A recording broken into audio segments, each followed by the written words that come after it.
बड'लेण्ड आपडेटआव बयखौबो बरायबाय। दिनैनि रादाबखौ फरायदों आं प्रमद खाख्लारि। गिबि निउज आपडेट दङ। मानकाछाराव गिख्रंथाव अर। बिसायख'थिनि भट साननायनि गेजेरावनो मैया मानकाछारनि सिमनायाव थानाय बाजाराव गिख्रंथाव अर खामनायनि जाथाय। मिथिनो मोननाय बादिब्ला सिलिन्डार बेरफुनानै गंद' न'आव अर खामनानै सिलिंखार जालाङो। 20 लाखनिबो बारा रांनि सम्पत्ति खहा जादों। बे अर खामनाया केन्डेलनिफ्राय जागायदों होननानै सन्देह खालामनाय जादों। नैथियाव दङ। बिटिआर हालामनि रायजो राजाफोरखौ साबायखर बावहरदों गाहाय खुंगिरि प्रमद बर'आ। आसाम बिधान सभा बिसायख'थिनि फिथाइखौ मैया फोसावबाय। आसामाव फिन बिजेपिनि सरकार जाफिनबाय। मैया क'क्राझाराव खौरांगिरिनि सिगाङाव बिटिआरनि गाहाय खुंगिरि प्रमद बर'आ बुङो दि बिटिआर ओनसोलाव रायजो राजाफोरा सोलायनायखौ लुबैबाय।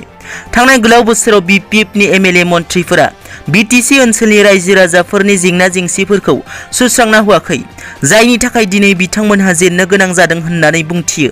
मैया फोसावनाय बिधान सभा बिसायख'थियाव इउपिपिएल दोलोनि बिजाथिफोरखौ भट होनानै देरहासार खालामनायनि थाखाय जोबोद साबायखर बावहरदों बिटिआरनि रायजो राजाफोरखौ।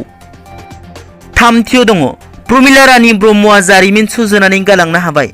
थांनाय 1991 मायथाइनिफ्राय लान्थ्रियै 6थि खेब एमएलए महरै देरहाबोनो हानाय बिपिएफनि गागि दैदेनगिरि प्रमिला रानी ब्रह्मआ 30 बोसोरनि जारिमिन सुजुनानै गालांनो हाबाय।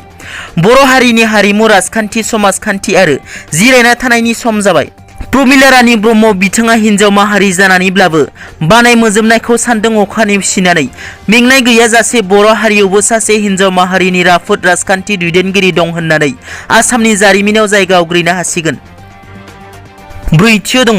आफादगिरि बिबाननिफ्राय रिजेक्सन होदों रिपन बराया। आसामाव बिजेपिया कंग्रेस दोलोखौ फेजेननानै फिन सरकार दाफिनबाय।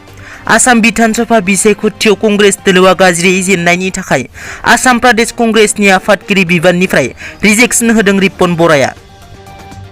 बाथियाव दङ।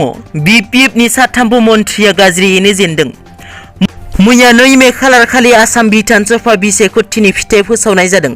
बिटिआरनि मोन 12 बियाबनि गेजेराव इउपिपिएल दोलोआ मोन 6 मासियाव देरहादों, बिपिएफ दोलोआ मोन 4 मासियाव देरहादों आरो बिजेपि दोलोआ मोन 2 मासियाव देरहादों।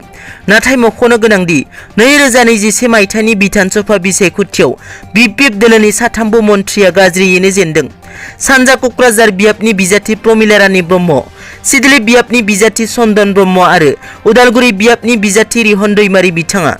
बिपिएफनि साथामबो मन्थ्रिया जेननायनि सायाव बिजेपिनि बिजाथि हिमन्त बिश्व शर्मा बिथाङा बुङो दि बिपिएफआ जाय सानखालि कंग्रेस दोलोजों आखाइ हमदोंमोन, बे सानखालिनो साथामबो बिपिएफनि मन्थ्रिया गावनि बिबानखौ एंगारनांगौमोन होननानै। दिनैनि रादाबा एसेनोसै। नोंथांमोना जुदि आंनि चेनेलखौ दासिमबो साबस्क्राइब खालामाखै, अन्नानै साबस्क्राइब खालाम। गोजोन्थों।